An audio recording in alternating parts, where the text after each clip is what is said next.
Hey everybody, I'm Tarl Yarber with Fixated on Real Estate. Welcome to another show with Fixated on Real Estate Experts Live.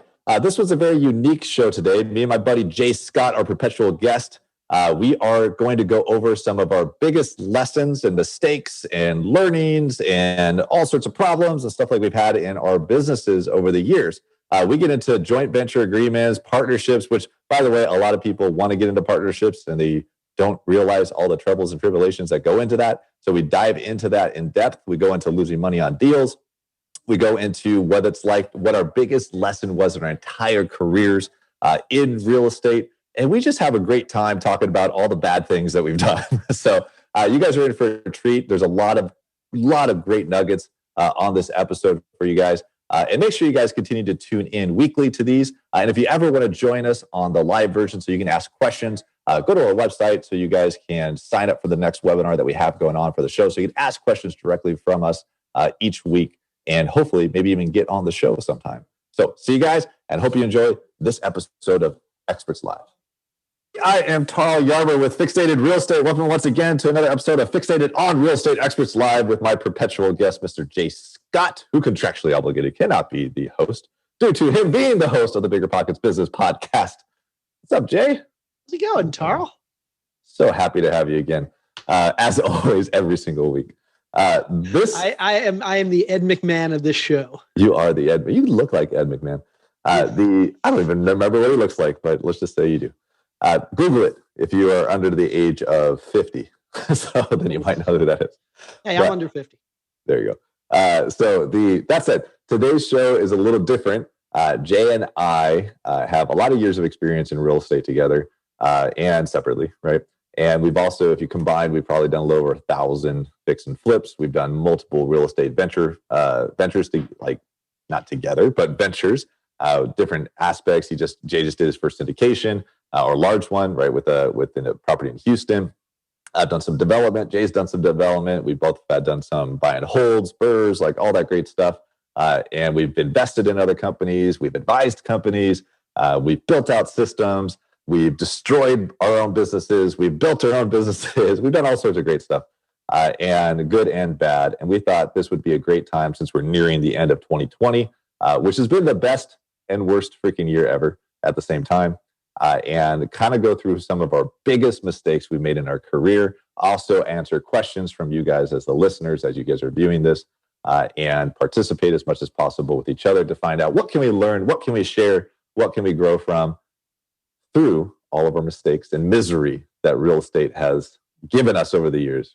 We can even talk about real estate adjacent stuff. So you run a huge real estate conference, which is not real estate, but it's real estate related. I have a fire, water, mold remediation company, which is real estate related, but not real estate. We both do stuff for Bigger Pockets, which is a real estate company, but not real estate. We talk about why too. Why do we even do stuff with Bigger Pockets and other things as well? Absolutely. Yeah. So these are all great topics. And so I'd love to also, Jay Scott doesn't get interviewed enough. So we can also interview him a bit. And he's always interviewing other people. But so that said, Jay, right now, in your career and in your business, you've done a lot of properties. You've dealt with a lot of different avenues. Let's just talk about single family for a second, because a lot of people that invest in real estate, they invest in single family. And we both have made a lot of mistakes. And what is this is putting you on the spot, right? But what is one of your biggest mistakes that you think you can remember that maybe you got a good lesson out of?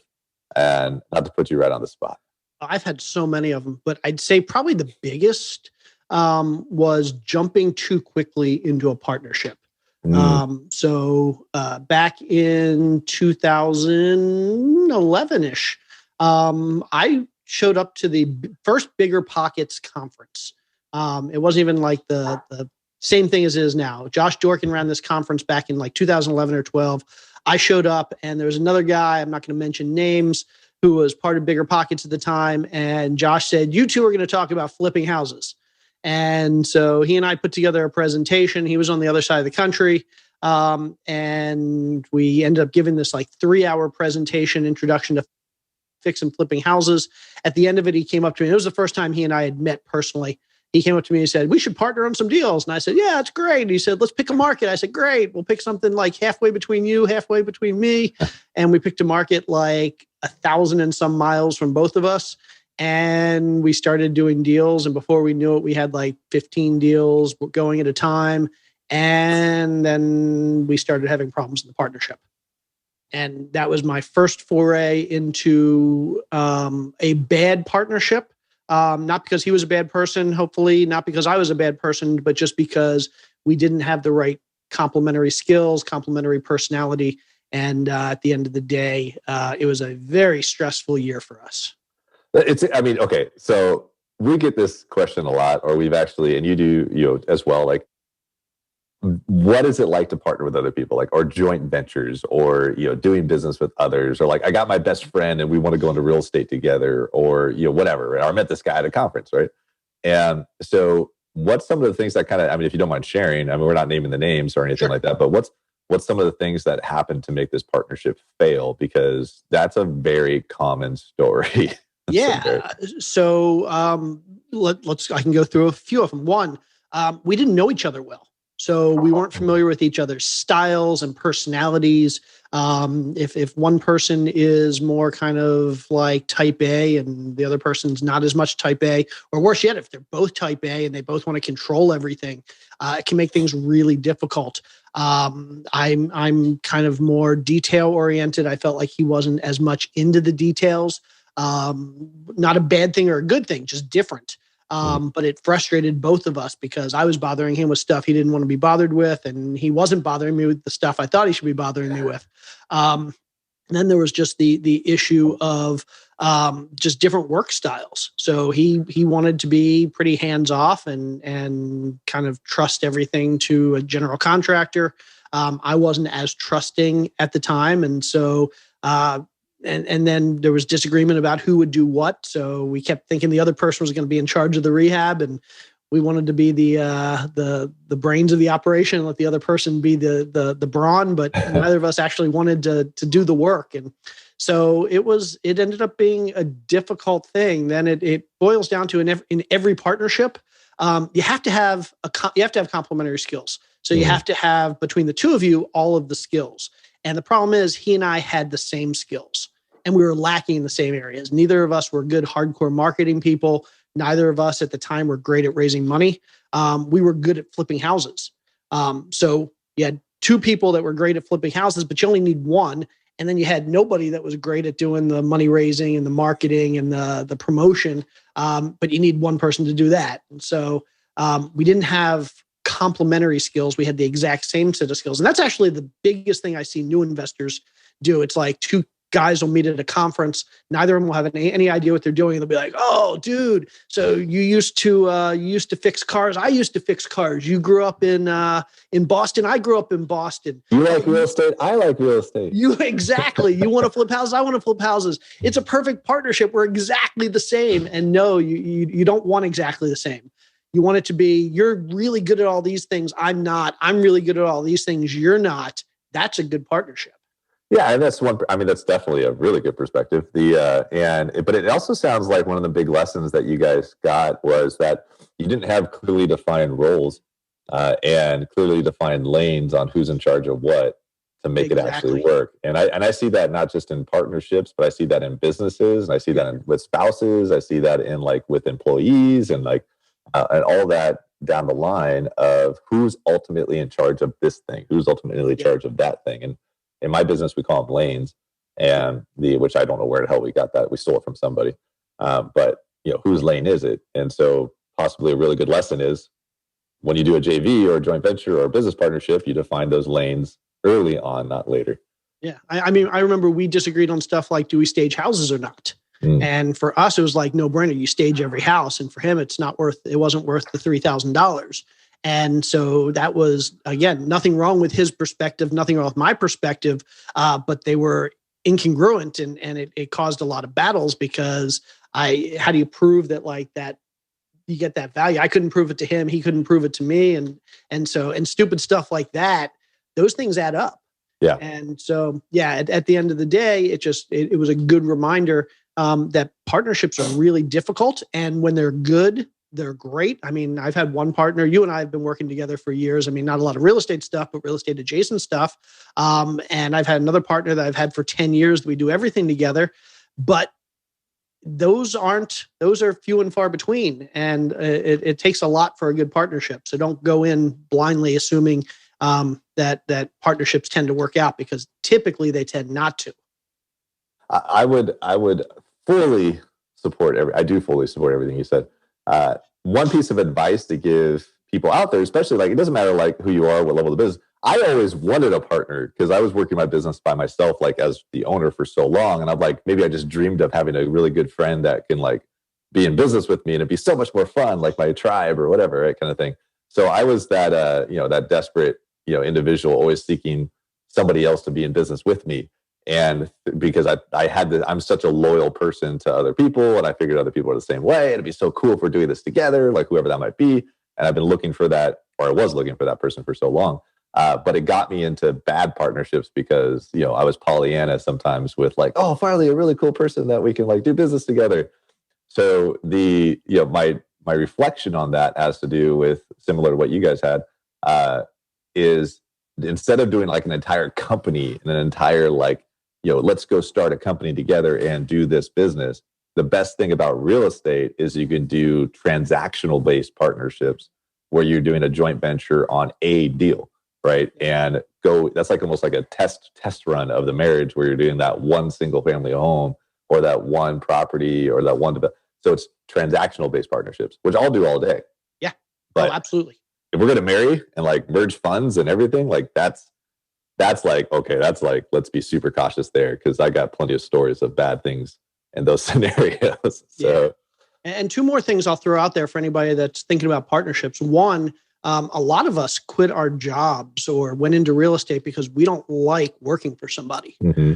But when you have a partner, half the time you're working for him or her, and half the time they're working for you. And so you got to get back into that mindset of, I'm going to be working for somebody. There's somebody who's going to tell me, I expect you to do this, or I expect you to do that. And if you quit your job because you didn't like being told what to do, you're going to have difficulties having a partner, especially a partner that's kind of involved in what's going on. Second thing I'll say is, one of the biggest mistakes I see partners make is that they don't discuss their goals up front. And I think you and I have talked about this before, but basically, let's say Tarl and I go into a partnership and we decide to flip houses together, but we don't talk about our goals. I'm sitting here thinking, I'd love to make $1 million a year. Like, that's awesome. Tarl's thinking, I want to make $10 million a year. So we don't talk about that. We go into business together. 3 months in, we've made our first $1 million. But what happens? I'm sitting here thinking, okay, I'm done for the year. I made $1 million. That was my goal. Tarl's sitting there thinking, okay, we're behind. We need to hit 10 million. We're only $1 million in after 3 months. We need to crank things up. And so while I'm ready to like kind of go take a break, Tarl's thinking we need to move faster and harder. And that doesn't work. And so I see a lot of times partnerships will kind of go that direction where the partners don't talk. And then they get into a situation where one of them is like, okay, I'm good, let's slow down. And the other one's like, no, come on, we need to build and build and build. So we definitely now have convinced everybody, don't ever get a partnership. No, but right, it's a great lesson. Like, unfortunately, sometimes you have to learn it the hard way. But there's a lot of great, amazing partnerships out there, like you said earlier, Jay. And I know a handful of investor buddies of mine that have the dream partnerships, and it just works perfectly, and they're able to excel greatly because of that. Our big advice to everybody, and our lesson is, don't jump into it too soon. Right? You can do some test runs and then have clearly defined lanes, and then understand who you're working with, your goals, you're in alignment, right? You guys get along together, like all that great stuff is all super, super important. So let's go on to another big ass mistake or lesson learned or biggest issue we've had in our businesses that we've been able to gain. And we can even talk about 2020 because there's some crazy stuff that's happened this year to all of us. And so for Jay, for you, maybe a reflection on 2020, just to kind of, I don't know if we need to shift gears or not, but like if in 2020, what's one of your biggest things you've gotten out of 2020 that's been like, besides one big mistake possibly that you've made in 2020 and that you've learned from as a, shooting in the dark idea? Yeah, so I'd say the biggest thing that I've kind of realized in 2020, and something that I've realized I've been thinking about a lot for the last 10 years, but is really crystallized in my head. It's funny because everybody looks at me and is like, oh, Jay Scott, I mean, he knows everything. He knows what's going on. He gets it. Let me tell you something. There's stuff I'm learning that like people have been telling me for a decade that just takes a while to get through that hard skull. And I think the biggest realization I came to this year is there is no bad time to buy and hold real estate. Um, Basically, I'm one of those people that like I want to see gains on day one. I want to buy low so that I never have to see my net worth go down or the value of my properties go down, or there's always tons of equity. But what I've realized is this is a long game, and we shouldn't be in this to be making money this year, next year, 5 years from now. Obviously, it's nice to make money this year, next year. You got to survive. Yeah. Obviously, you want positive cash flow, yeah. But the goal isn't necessarily to build wealth in 6 months or on one property. You build wealth over time.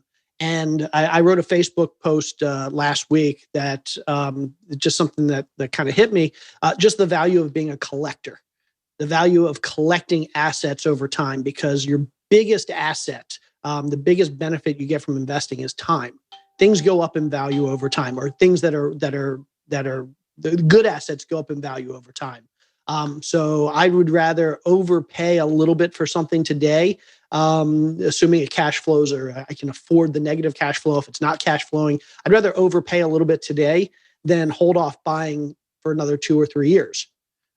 Because ultimately that value will come back to me. Time heals all wounds, especially in investing, and market cycles, but each cycle they tend to end a little bit higher. So what I would tell anybody out there that's looking to start, don't wait for that perfect time to invest. Don't wait for the perfect time to start buying rentals or to start buying notes or start buying whatever it is. The perfect time is now. And again, don't buy a bad deal.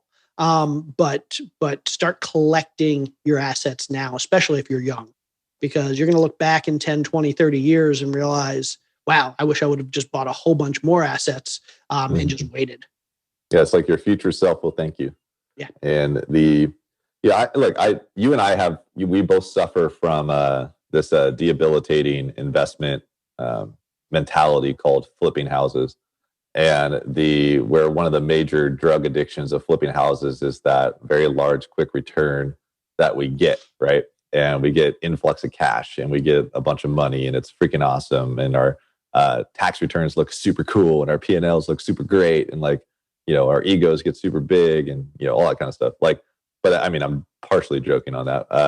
But in reality is we get that quick return because we're flipping. The downside is that we got to do it again and again and again over time. And so it's I've suffered from that over the years where thinking 6 months versus 6 years, right? Yep. And that's, you ask most house flippers, their biggest regret is selling their houses and seeing almost everyone. So I know a couple guys that flip out 100 houses a year. They're like, yeah, I'm so addicted to it. I'm not stopping. So it's what they do. But the truth of the matter is, myself, a reflection on, to your point, is that like, I don't know anything. Like I just know my little niche, right? And I know what I'm good at in investing, but I also, I really just don't know what the market's going to do. And I can't guess. I'm super pessimistic on so many things all the time that I get in my own way all the time. And I stop myself from doing probably the smart investment all the time, right? And I suffer from a scarcity mentality for my own financial stability growing up, how I grew up, and with the income level that we had as kids, to where I'm afraid that if my bank account goes to a certain level, then I'm going to be broke forever. And therefore, I'd rather hold on and hoard versus put my money in other places, like even real estate sometimes. And I have to fight that battle. So it's struggled for me to think long term more than once in my life, especially over the last like 24 months, to sit there and go like, wait, no, if I take this 50K and put it into this property, it's like a savings account, right, over time. And I didn't lose that 50K, right? It's just sitting in the property. And as long as I don't sell the property, then it's not really gone, right? Yeah. And maybe it'll gain returns. Maybe the market will go down and it might look like on paper I lost it, but maybe 10 more years later it'd be good to go again if I didn't need it today. So it's that longer term mentality has been probably, and not having it. If I had to say the number one problem with my entire business and financial career has been not having that longer term mentality in real estate, not even just real estate, just financials in general. So I have been pessimistic on the market since 2008.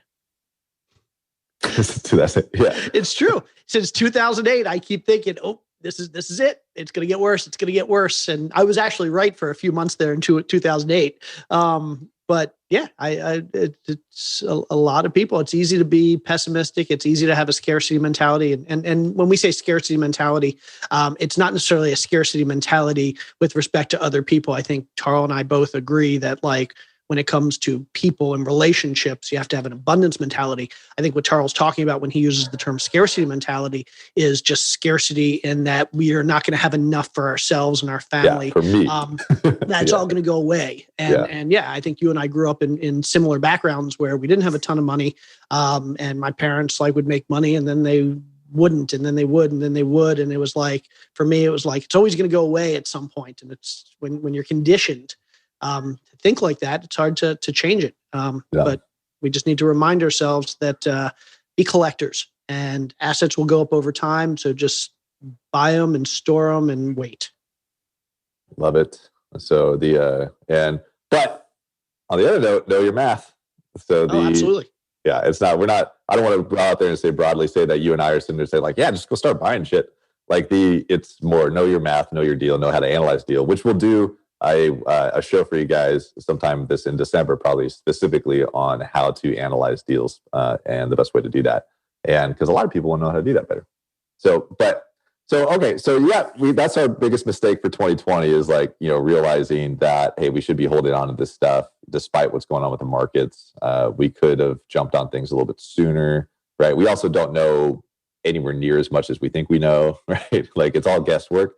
And I guess that's what investing is all about, is it's all educated guesses at the end of the day. And just like any kind of investment, if you're a stock trader and you can guarantee that you're going to make a ton of money in the stock market, well, that you're probably lying, right? So you can't guarantee that. So and same with real estate. But you have high educated guesses on what's going to be best that make it a lot more likely that you will make money in those areas. So know your math is a big thing for sure. Yep. So, what about losing money on properties? Right. Let's jump over there. Right. So have you ever lost money on properties? So I've only lost money on one flip. And that was with the aforementioned partner that I was working with. And it was a $52,000 loss. Kind of everything went wrong and we overlooked some structural issues and we ended up getting sued and we settled and it was expensive, but we did the right thing, even though we probably could have won in court and it was ugly and it was a big learning experience. Mm-hmm. So that was deal number 48, 49, 50 for me, if I remember correctly, because it was on the website. And so after doing 40 plus deals and not losing money, you start to feel invincible. You start to feel like, how could I lose money? And then you're thinking, worst case, I break even. Maybe I lose $1,000. And nobody thinks about losing $50,000, but it's a good reminder that in this business, shit happens. And sometimes it's always your fault. If it's your business, it's always your fault. So that $52,000 that I lost, that was my fault. But even times when it doesn't seem like it's anybody's fault, those things happen. And so don't ever start to believe that you can't make mistakes or you can't lose money. Because even if you do everything right, sometimes the market and other things can conspire against you. Yep. I used to brag. I used to literally brag that out of the hundreds of deals I'd done, I never lost money. Right. And then I had a revelation when I finally lost money on that deal. But what are you going to say something? No, I was going to say it's almost good that you lose money, because when you tell people that you've never lost money, one, they either don't believe you, or two, you're kind of mischaracterizing, because if you've never lost money, you're probably just flipping in a certain market that means like you've had lots of help along the way. But I like the first. Good. Well, I mean, like, yeah, I'd be like, we like, I literally did. We never lost money. So I mean, we lost projections, like meaning like, oh, we're going to project to make X, and we made a lot less, right? I had one deal where I gave all the money back to the people that invested with me, to where I didn't lose money, but I personally didn't make money, right? But the deal made money. I had that, and then one day I lost $86,000 on one house, right? And I wrote that check, right? So it was my money, my stuff, my everything. And there's reasons for that. It all goes back to like, I basically ignored all the advice I give everybody else and what I had done for years, and became emotionally invested in this project and made a lot of mistakes on it. And it was about a 4-hour drive from my house too. Like, I just ignored it. Like, there's a bunch of stuff I held on too long. I should have, like, when you got a leaky bucket, right? And you have a hole in that bucket, like, how long do you keep trying to fill that bucket up with water until you just say, screw the water that's in it, throw it out, let's get a new bucket, right? And eventually you're going to lose way more water out of that bucket than you would ever lose if you just threw the bucket away, right? And I kept filling that bucket up with more water, thinking like, the hole's going to be fine, right? It's going to be good, and it never was. And so, but I have a mentor, Ish. He's actually a gentleman that's lent me a lot of money over the years. He's 86 now, and I really respect the hell out of him. He's done a lot of stuff in his life and his career. And he, when I lost that money, he was the private lender. So he had a note. He made a lot of money on that deal. But I just want to be that clear, right? So he was getting 10% interest the whole time I messed that one up. And he got his nice check. And at the end of it, I was complaining about it and how much I lost. And he said, Tarl, you just shut up and you take your licks and you learn your lessons. If you're not losing money in this business, you're not doing this business right. And he'd invested for years and years and years. It's like, I don't want to hear it anymore. You write your check, you take your tax write-off, which was an interesting perspective, and you move on and you get your shit in order and go, right? And absolutely. I'm like, okay, Ken. And then I moved on with my life and learned from that.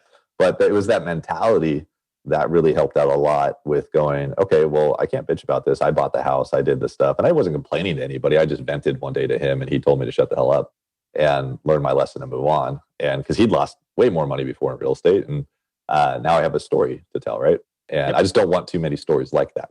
So, absolutely. But it's also important, and I see too many people out there, especially starting out, that don't track their numbers closely enough. I would recommend to anybody, track your metrics. I mean, I've talked to people who, like, I ask them about their numbers, and I'm like, wow, you're doing hard money. Like, how are you making that much money? And like, we'll dig in, and I'll find out that they're charging their hard money payments to overhead in their business.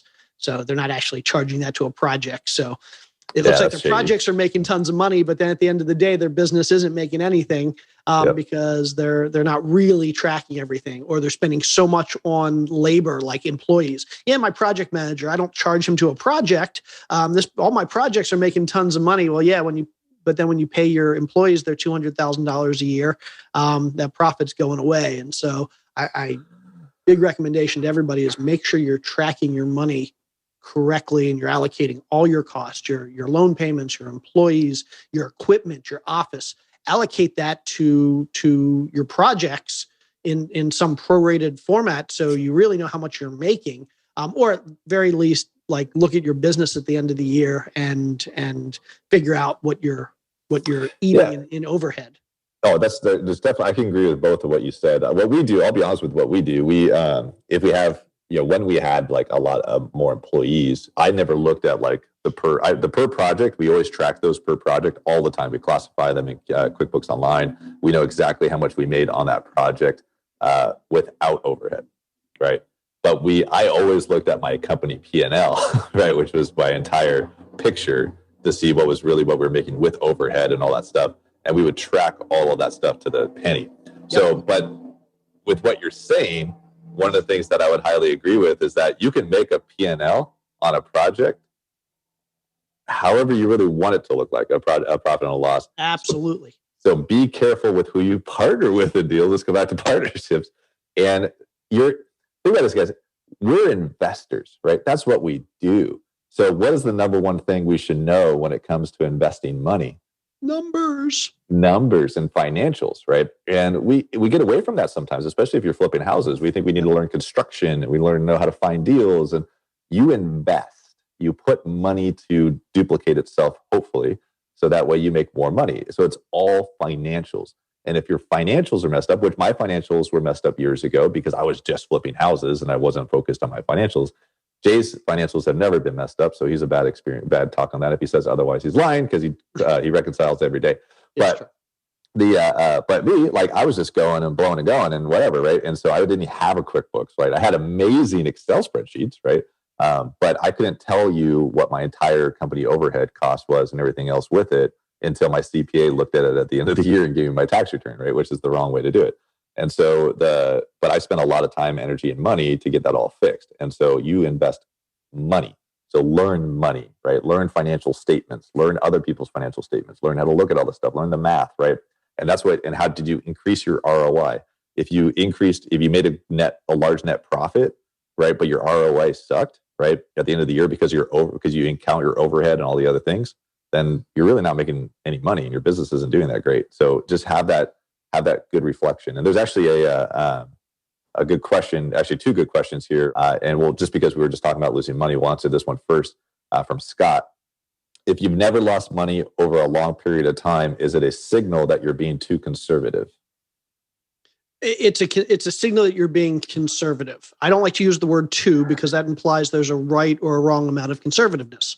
And different people, I know some people that are tremendously aggressive, and what that ends up getting them is high variance. They'll go 1 month making $200,000, the next month losing $50,000, making $800,000, losing $400,000. There's nothing wrong with that if the trajectory is right, if they have enough cash to manage their cash flow issues, if they can sleep well at night, knowing that they're kind of all over the map. It's a roller coaster. But if that is the type of investing they want to do, and at the end of the day, they can see that upward trajectory of their net worth or whatever they're tracking, then that's great. I'm not that type of person. I have a personal financial statement that every month last day of every month, I look at my net worth and I put it in a column, and I want to see that number every month is getting a little bit higher.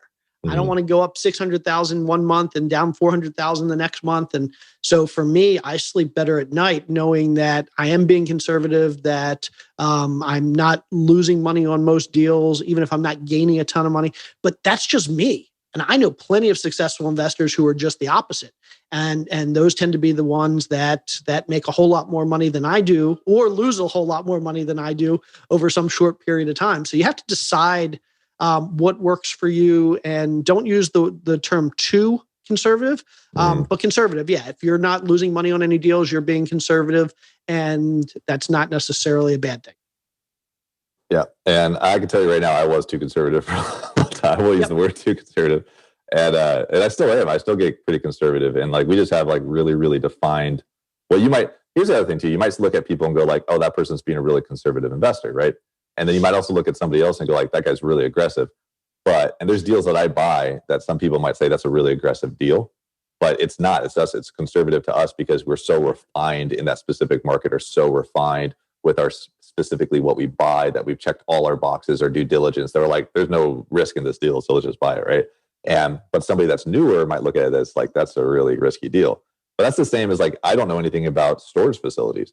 Right. So if I went into a storage facility, be this is a really risky deal. And then another person who does it all the time, like our friend AJ Osborne or Ryan Gibson, might go that's a really simple, conservative deal. So it's also what's your experience on what's conservative or aggressive based on your ability. There's people that buy portfolios of houses, right? Or portfolios of notes. And they know when they buy that portfolio of 50, 100 or 20 houses or whatever, right?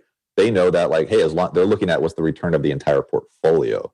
Right? They're looking at, okay, well, out of these 20 houses, we're going to lose money on 2 of them, but the overall return is going to be good, right? So I have a hard time with that because I look at each individual house, and I see the forest, but I also see that twig, right? I don't just see the tree; I see that leaf is falling, right?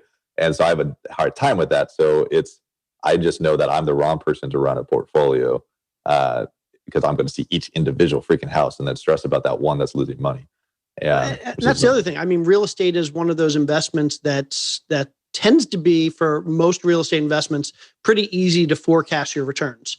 Buy and hold, you can do an analysis and you can get pretty close within a percentage point or two of what your cash on cash returns are going to be. For a flip, if you have a lot of experience, you've done a lot of flips, you should be able to get to within a couple $1,000s of how much money you're going to make on each flip. A lot of investments aren't like that. I do angel investing. I invest in some tech businesses, and I know that on 6 out of 10 investments, I'm going to lose all my money. And so it's very much a portfolio thing. I have to get at least 3 or 4 of those other ones right to make my money back and then hopefully make a profit. And so if you want to invest in real estate that way, nothing wrong with it. But the nice thing about real estate is it's very difficult to invest in businesses or collectibles or even the stock market in such a way that you can consistently make a predictable amount of money month over month over month. Real estate is one of the few businesses or the few investments that you can do that, where you can really, if you know the numbers well, you can be consistent and you can be conservative and you can just watch your net worth creep up. And so doesn't mean you have to do it that way. But that's one of the things I really like about real estate. I'm tremendously conservative. So my real estate investments tend to be conservative and I don't take a lot of risks, but then I'll take risks in other investments outside of real estate because it's harder to do that. Yeah. Let's not forget that Jay Scott was also in the World Series of poker. And so I'm a gambler. I'm a gambler to some extent. Yeah. And yeah, there's trivia for you guys, by the way. You should look it up. So. I used to sit down at poker tables with $10,000 or $20,000, and so I can be a gambler. But with my real estate, I'm very much a slow and steady wins the race. And the only downside, and I agree with everything you said. On my side, I've lost a lot of money by not buying certain deals too, right? So because I've been too conservative and overthinking and over into it, and there's amazing deals that looking back, I'm like, wow, I was really dumb not buying that. But then I justify it because we're all really good at cognitive dissonance with justifying how we live with our lives. And that's saying but because I'm so conservative, I missed those other deals that I would have lost money on. So it's okay. Even though maybe it was something else. But let's switch. This is a good question here from Mike. What is the biggest mistake or regret that you have seen or experienced in scaling a real estate business? So that's a different topic. That's there's a lot of stuff that happens with scaling real estate or scaling a company that you can make a lot of mistakes. And he's saying seen or experience, so we could talk about both. So Jay, what do you got for that? So it's funny because I'm going to give 2 answers on the opposite end of the spectrum. I've had companies, both real estate and non-real estate, that I've screwed up because I've hired too many people. I've tried to scale too quickly, but I tried to scale by just throwing people at the problem. And I ended up not being able to make enough money in the business to cover all the employees that I had hired. And at the end of the day, I had to lay people off because I couldn't get the numbers to work. I just had too many people. And my initial thought was, hey, lots of people will just start doing millions of deals because I have all these people. I can do all these deals. But I didn't really think through it. I've also done just the opposite, though. I've tried to scale the inexpensive way where I say, basically, I'm not going to hire anybody until I am absolutely maxed out. And then I'll bring in one person. And then as soon as that person's maxed out, I'll bring in another person. And just the opposite. And then you don't get any scale because you never have the bandwidth.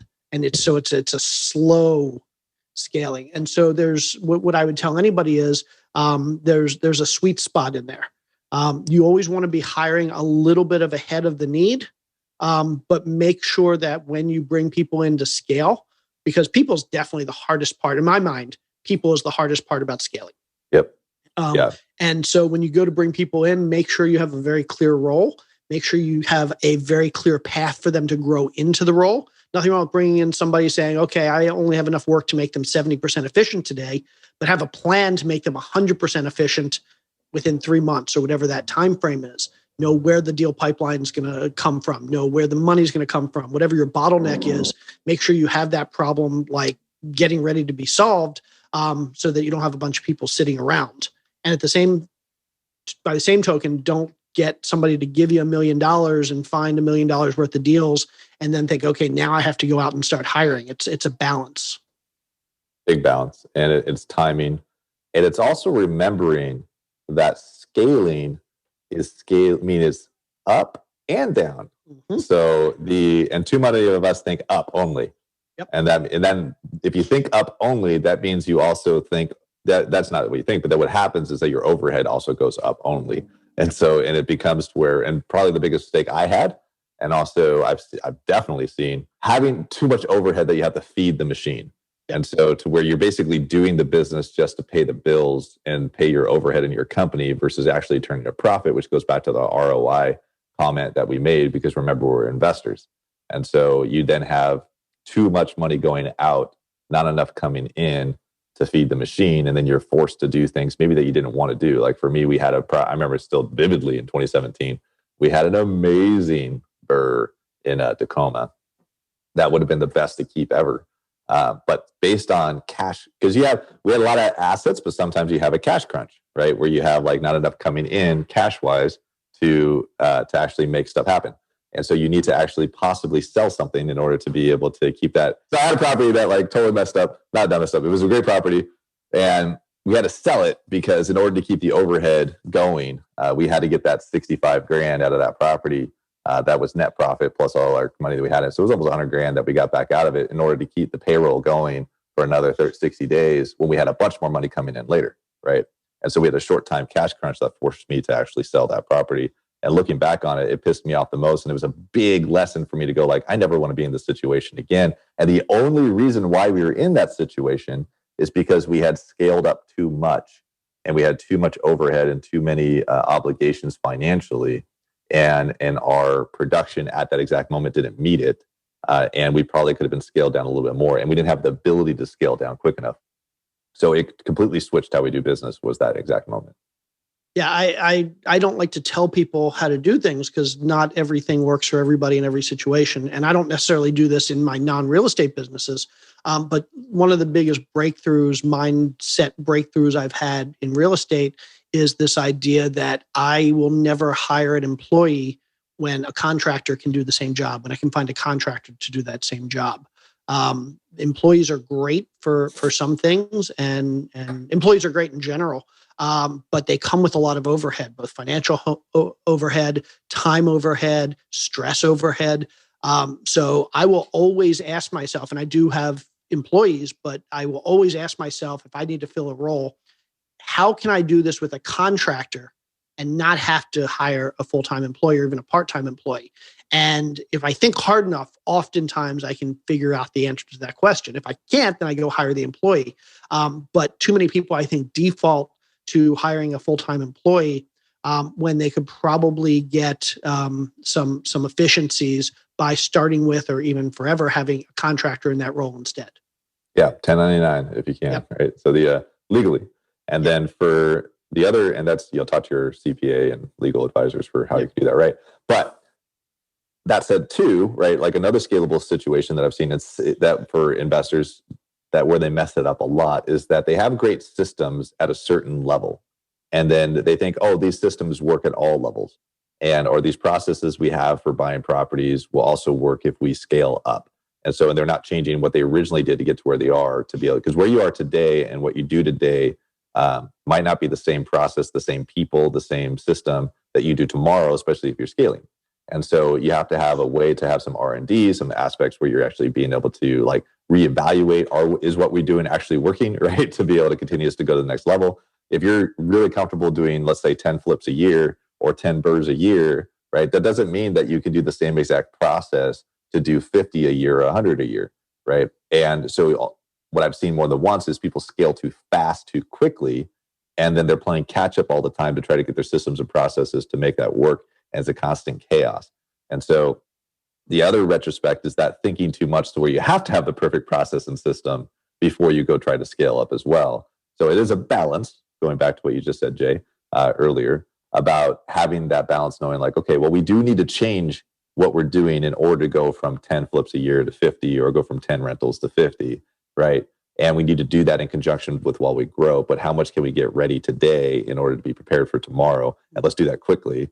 right? So that we're not sitting and spending 6 months thinking about it and getting analysis paralysis, right? And that's another situation. You constantly have to introspectively reflect on your business, measure it, right? If it's not being measured, it's not being dealt with correctly. Like you can't change anything you're not measuring. So, if you're back to your P&Ls, like your prop company P&Ls, how do you know if your overhead is too much, right? How do you know? That's actually a really not the easiest question to answer all the time. It's really not, right? And so, but there are ways to do it. And so for yourself and for your business, you got to figure that out, right? When should you hire somebody? That's not always an easy question, right? For us, we do have an events business. And the best time for me to hire people is not 2 months before my big annual conference, right? It's actually when we're slow so that they can get trained so that when we're 2 months within that conference, they're good to go, right? And we can use them. So, but then on the retrospect, we don't have a lot of income coming in for the events business when it's slow. So it's hard to justify hiring them because it might make a loss for that month or two with too much overhead. But that's the balance, right? So you think that. Same with your real estate business. We can talk about people all day about like how do you train them correctly. The other issue with scaling is like you hire too many people, but then you don't train them, or you hire the wrong person, but maybe they're not the wrong person. You're just the wrong leader for them. Like, so there's, you didn't give them enough SOPs like to actually follow. You just hope that they'd figure it out, right? And they don't. Like, so there's a lot of stuff, great problems with scalability for sure. You got any more you want to add? Yeah, I'm going to add one more biggest mistake, or one of the biggest mistakes I see people make when hiring. And I see this more probably in real estate than most businesses. But a lot of people take this attitude: I'm going to hire somebody who's cheap and I will train them to be really good. Well, here's the thing. That might be okay if your business is structured in a way that you have enough people that can train, like you have enough really experienced people. But if you're looking to make that first hire or second hire or third hire, and your plan is to hire somebody cheap and train them, that's not going to work. It's almost always better to bring in somebody, even if it costs more money. It's almost always better to bring in somebody who has a lot of experience and who can add to the business on day one. Because at the end of the day, your goal is to be able to focus on the stuff that you have to focus on in your business, and training people is probably not your forte. That's not the thing you should be spending your time on. If you have time to train somebody, well, you probably have time to do their job. So yeah. If you're bringing somebody in, it's because you want to free up some of your time and you want somebody else to do something that you can't do. So find somebody that has expertise in that area. Fully agreed. For us, a good example is our most key personnel on our team is Serena Norris. And so if anybody else on my team listening to this, sorry. But Serena, when Serena started out, right, she had very, very little to almost no experience at all. And I trained her up. But you're talking, she's been with me for 5 years now, right? If I found her today, there's no way, like, at all, I would hire her if she was the same person 5 years ago, because we just don't have time to train somebody like that anymore. But it took 3 years to get her to the point to where like she's a badass, like which she is now, right? And that's a lot of time to do that. And so, and back to the lesson, what you just said, Jay, I'll wholeheartedly agree with, is that know that I think it's better to pay more for the expert. And even though it's like versus pay less to the mediocre expert, because they're going to spend sometimes more time. That mediocre individual is going to spend a lot more time, and you might have spending a lot more money, even though just paying the expert double the amount, but they do it in a shorter period of time. And we learned that, like, just back to just the real estate, we learned that with our plumbers and our electricians, at least in our neck of the woods, right, the Pacific Northwest. Our biggest issues in construction, after we fully analyzed all our deals one year, was that we had the biggest delays, the biggest headaches, the most BS was coordinating our electrician and our plumber and the interaction that they'd have with each other or with the GCs. And it was just like dealing with children. And they would delay a project all the time. All the change orders would come from that way. The GC would get change orders because of something that the electrician or plumber did. And like all this stuff would happen because of the GC and plumber. Sorry, because of the electrician and plumber. Then one day I'm like, screw that. Let's stop trying to find an affordable electrician and plumber. Let's find a really good one that could just like show up and get their stuff done and pay the extra amount. I kid you not, guys, almost all of our construction problems went away once we hired a really good electrician, a really good plumber. We pay more for them, but we save a lot more money because of that. So we stopped being cheap, right, at that point. But that doesn't say that all expensive electricians and plumbers are good, because there's a lot of really bad ones still. But anyways, side note, thought that was fun. All right. Jay, do you got more stuff you want to complain about? You complain all day. Let's do it. Right. Wow. So what else can I complain about? Nah, I'm not going to complain. Life is good. Life is good. So so with that said, I mean, like, with next week, we're going to be going into what landlords should be doing right now in the market. The market's changing every single day. And we both mentioned that buying long-term is probably one of the best things you can do in real estate. But we're also going to talk about, that doesn't mean that you hold on to them forever or every single property forever. So sometimes situations changes, markets change. Do you hold them? Do you fold them? Right? Do you move markets? Do you 1031? Do you deal with the eviction issues like in your area? Like, how do you handle all that stuff? What should landlords be doing right now? And next week, we're going to have some amazing guests to help talk about that, because even right now, a lot of states are locking down again. How does that going to be handled? Does that mean evictions are going to continue to be, have moratoriums? Are people not paying their rents, right? Are you not paying your mortgage, right? What does that affect landlords and real estate investors in general coming into 2021? And what does that look like? And what should you be doing? What will we be doing, right, going into that? So we're going to talk about that extensively next week. So definitely tune in for that. And Jay, do you have any final thoughts or comments that you want to add? No. Get out there and start collecting assets. So go buy stuff. Go buy stuff. The right stuff. Know your math. Know your P&Ls. Know your financials. The right stuff. Exactly. Or buy the right stuff. Figure it out. If it's taking you too long to figure it out, stop taking too long. Go figure it out, right? And learn from us, learn from others, continue tuning in. And hopefully you guys could have a successful year going into 2021, or get out of whatever hole you might be in. I know 2020 has been a weird year. We've done pretty well this year, despite the fact that it's been COVID.